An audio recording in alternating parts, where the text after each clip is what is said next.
প্রিয় দর্শক, স্বাগত জানাচ্ছি রেল নিউজের ফেসবুক পেজের লাইভের মাধ্যমে। এই মুহূর্তে আপনাদের যুক্ত করেছি ঢাকার কমলাপুর রেল স্টেশন থেকে এবং দেখানোর চেষ্টা করছি এই কমলাপুর রেল স্টেশনের এই মুহূর্তে সার্বিক চিত্র, পাশাপাশি কী পরিমাণে যাত্রীদের চাপ রয়েছে। এবং যদি দর্শক বলি যে এই মুহূর্তে কোনো ট্রেনের শিডিউল বিপর্যয় নেই, পাশাপাশি যাত্রীদের যদি আপনাদের উপস্থিতি যদি এই মুহূর্তে আপনাদের বলার চেষ্টা করি যে যাত্রীদের উপস্থিতি বেশ উল্লেখযোগ্য হারে কম এই মুহূর্তে দেখা যাচ্ছে এবং যাত্রীদের কোনো চাপই নেই এবং খুব কম সংখ্যক যাত্রী আমরা এই মুহূর্তে কমলাপুর রেল স্টেশনে দেখতে পাচ্ছি। স্বাভাবিকের তুলনায় আমরা কম যাত্রী এই মুহূর্তে দেখতে পাচ্ছি। সকাল থেকে আমরা দেখেছি যে কয়েকটি ট্রেন কিছু কিছু বগিতে আমরা যে আসন ফাঁকা নিয়ে সেই ট্রেনগুলো তার গন্তব্যের উদ্দেশ্যে ছেড়ে যেতে দেখেছি। পাশাপাশি যদি দর্শক আপনাদের একটু দেখানোর চেষ্টা করি ঢাকার এই কমলাপুর রেল স্টেশন থেকে কখন নাগাদ কোন ট্রেন ছেড়ে যাবে সেই সকল তথ্য যদি আপনাদের দেওয়ার চেষ্টা করি যে বিলম্ব রয়েছে কিনা। দর্শক, যেমনটি আপনারা এলইডি স্ক্রিনে দেখতে পাচ্ছেন, দর্শক যাত্রীদের সুবিধার্থে এরকম এলইডি স্ক্রিন কমলাপুর রেল স্টেশনে বিভিন্ন জায়গায় স্থাপন করা হয়েছে, যাত্রীরা তাদের কাঙ্ক্ষিত তথ্য বা কাঙ্ক্ষিত যে সেবাটি রয়েছে সেটি এলইডি স্ক্রিনের মাধ্যমে জানতে পারে কখন নাগাদ কোন ট্রেন ছেড়ে যাবে। সেটি কমলাপুরের বিভিন্ন জায়গায় স্থাপন করা হয়েছে যাত্রীদের সুবিধার্থে। সেই পরিপ্রেক্ষিতে যদি আপনাদের দেখানোর চেষ্টা করি, রাজশাহী কমিউটার চাঁপাইনবাবগঞ্জের উদ্দেশ্যে 12টা 15 মিনিটে ছেড়ে যাওয়ার কথা রয়েছে। নারায়ণগঞ্জ কমিউটার যেটি শহরতলি প্ল্যাটফর্ম থেকে নারায়ণগঞ্জের উদ্দেশ্যে 12টা 25 মিনিটে ছেড়ে যাওয়ার কথা রয়েছে। মোহনগঞ্জ এক্সপ্রেস যেটি মোহনগঞ্জের উদ্দেশ্যে 1টা 15 মিনিটে ছেড়ে যাবে, সেটির প্ল্যাটফর্ম নাম্বার এখন পর্যন্ত উল্লেখ করা হয়নি। বর্ণলতা এক্সপ্রেস যেটি 5 নম্বর প্ল্যাটফর্ম থেকে চাঁপাইনবাবগঞ্জের উদ্দেশ্যে 1টা 30 মিনিটে ছেড়ে যাবে। চট্টলা এক্সপ্রেস যেটি চট্টগ্রামের উদ্দেশ্যে 2টা 15 মিনিটে ছেড়ে যাওয়ার কথা রয়েছে। সিল্ক সিটি যেটি রাজশাহীর উদ্দেশ্যে 2টা 30 মিনিটে ছেড়ে যাবে, সেটির প্ল্যাটফর্ম নাম্বার এখন পর্যন্ত উল্লেখ করা হয়নি।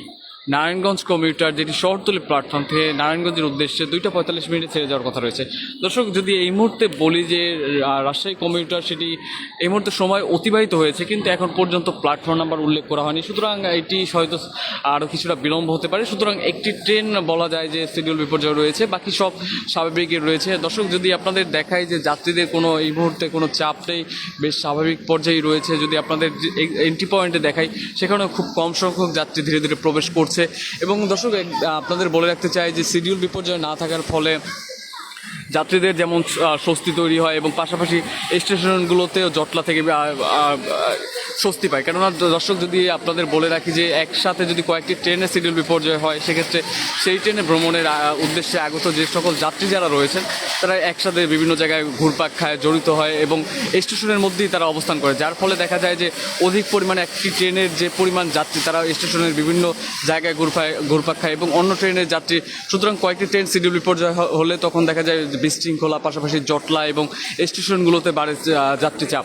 কিন্তু যখন কোনো ট্রেন স্বাভাবিক যাত্রায় চলে, শিডিউল বিপর্যয় না থাকে বা বিলম্বে না থাকে, তখন যাত্রীরা পর্যায়ক্রমে আসে এবং ট্রেনে উঠে তার গন্তব্যের উদ্দেশ্যে চলে যায়, যার ফলে স্বাভাবিক থাকে এবং জটলা এবং বিশৃঙ্খলা থেকে এই স্টেশনগুলো স্বস্তি পায়। দর্শক, যদি আপনাদের এই মুহূর্তে একটু 5 নম্বর প্ল্যাটফর্মে নিয়ে যাওয়ার চেষ্টা করি, যদি দেখানোর চেষ্টা করি 5 নম্বর প্ল্যাটফর্মে কী পরিমাণে যাত্রী রয়েছে। এবং দর্শক, সামনেই রয়েছে যে বর্ণলতা এক্সপ্রেস, যেটি বর্ণলতা এক্সপ্রেসটি আপনাদের দেখানোর চেষ্টা করছি, 5 নম্বর প্ল্যাটফর্মে রয়েছে, সামনেই দেখতে পাচ্ছেন সেই ট্রেনটির সার্বিক চিত্র এবং যাত্রীদের উপস্থিতি যদি আপনাদের একটু সামনে নিয়ে দেখানোর চেষ্টা করি।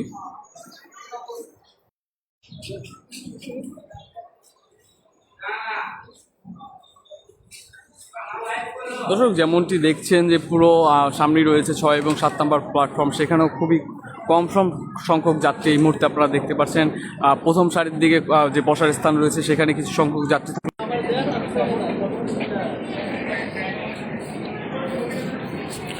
পাশাপাশি দর্শক, যেমনটি বলছিলাম যে 4 এবং 5 নম্বর প্ল্যাটফর্মে যাত্রীদের যে উপস্থিতি সেটি খুবই কম। দর্শক, যেমনটি দেখতে পাচ্ছেন এখানে যারা রয়েছেন তারা ভবঘুরে এবং যারা এখানে ব্যবসায়ী যে হকারি ব্যবসা করে বা বিভিন্ন যে ভবঘুরে মানুষ রয়েছে যারা যাত্রী নন, তারা আমরা দেখতে পাচ্ছি এখানে কিছু সংখ্যক রয়েছে। এবং পাশাপাশি যদি আপনাদের সামনের চিত্র দেখাই যে সেখানেও খুবই কম সংখ্যক যাত্রী এই মুহূর্তে কমলাপুর রেল স্টেশনে রয়েছে।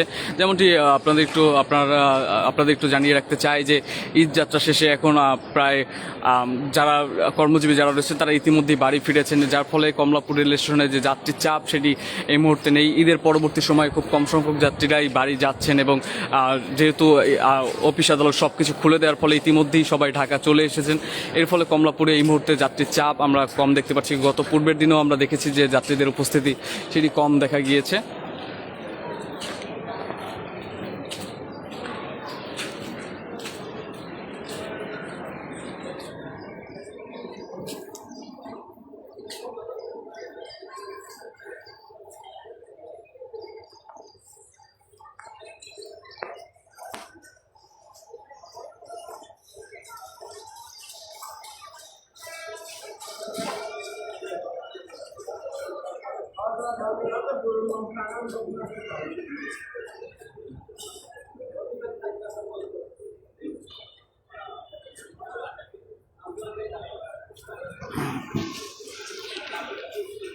দর্শক, যেমনটি বলছিলাম যে 5 নম্বর প্ল্যাটফর্মে এই মুহূর্তে বনলতা এক্সপ্রেস ট্রেনটি রয়েছে। সেই ট্রেনটির যদি আপনাদের চিত্র দেখায় যে প্রায় এখন পর্যন্ত যাত্রী ওঠানোর কার্যক্রম যদিও খোলা রয়েছে, খুবই কম সংখ্যক যাত্রী আমরা এই মুহূর্তে ভিতরে দেখতে পাচ্ছি। এই ট্রেনটি 1টা বাজে 15 মিনিটে ছেড়ে যাওয়ার কথা রয়েছে এবং সেই পরিপ্রেক্ষিতে বলি যে 1 ঘন্টার মতো এখনও সময় রয়েছে ট্রেনটি ছেড়ে যাওয়ার, যার ফলে এখনও যাত্রীরা ওঠার যে প্রচেষ্টা সেটি এখনও করছে না। কিন্তু দর্শক, যদি বলি যে এই ট্রেনটিতে এই মুহূর্তে যাত্রীদের চাপ যদি বেশি থাকতো, ইতিমধ্যেই পুরো আসন বা পুরো সিট ইতিমধ্যেই ফিল আপ হয়ে যেত, কিন্তু যাত্রীদের চাপ কম থাকায় কিছু সংখ্যক যাত্রী আসছেন, কেউ কেউ বসছেন, কেউ কেউ প্ল্যাটফর্মের যে বসার স্থান রয়েছে সেখানে তাদের সময় অতিবাহিত করছেন।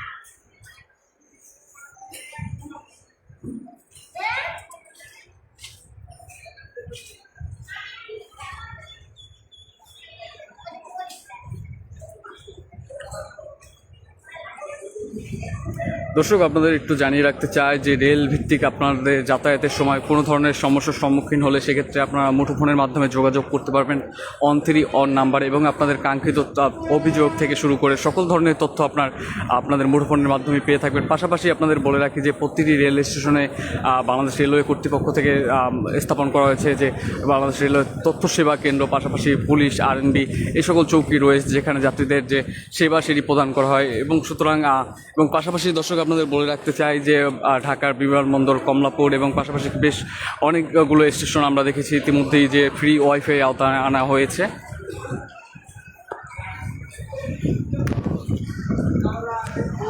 দর্শক, যেমনটি দেখাচ্ছিলাম দুপুরের আপডেটে ঢাকার এই কমলাপুর রেল স্টেশনে কেমন যাত্রী চাপ রয়েছে এবং পাশাপাশি ট্রেনের সিরিয়াল বিপর্যয় না থাকার ফলে যাত্রীদের মধ্যে যে স্বস্তির যে বিষয়টি সেটি উল্লেখযোগ্য হারে বৃদ্ধি পেয়েছে। এবং দর্শক, আপনাদের বলে রাখি যে এই মুহূর্তে যাত্রীদের চাপ খুবই কম রয়েছে। সেই সকল চিত্রই আপনাদের দেখানোর চেষ্টা করেছিলাম রেল নিউজের লাইভের মাধ্যমে। রেল নিউজের সাথে যুক্ত থাকার জন্য ধন্যবাদ।